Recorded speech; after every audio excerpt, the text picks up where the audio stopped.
This P22BF repairing video is dedicated to Honda's drivers. If your Honda is getting a P22BF error code, this video is going to show you one practical solution to fix the error code at home. Use the Zeus app to scan your vehicle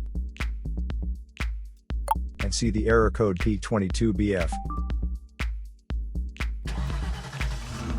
It indicates that the powertrain control module has detected a reference voltage that is not within the range of the Bank 2 sensor 2 oxygen sensor.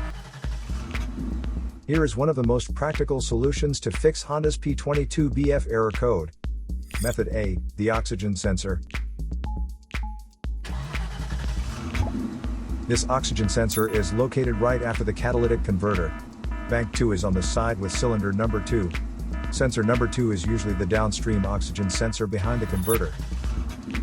Visually check the oxygen sensor's electrical connections, wire harness,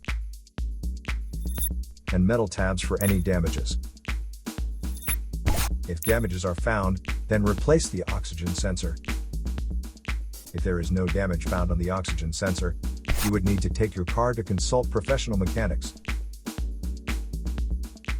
So here is one of the most practical solutions to fix Honda's P22BF error code. After the repair, you can now use the Zeus app to clear the error code. And tap the rescan button one more time to make sure everything is fine with your vehicle. To save more money on car expenses, claim a free engine code scanner at the description link below, or check out the video here for more info. You're also welcome to leave comments below. Our mechanic professionals will answer them shortly. Don't forget to like and subscribe to our channel. Thanks again for watching this video.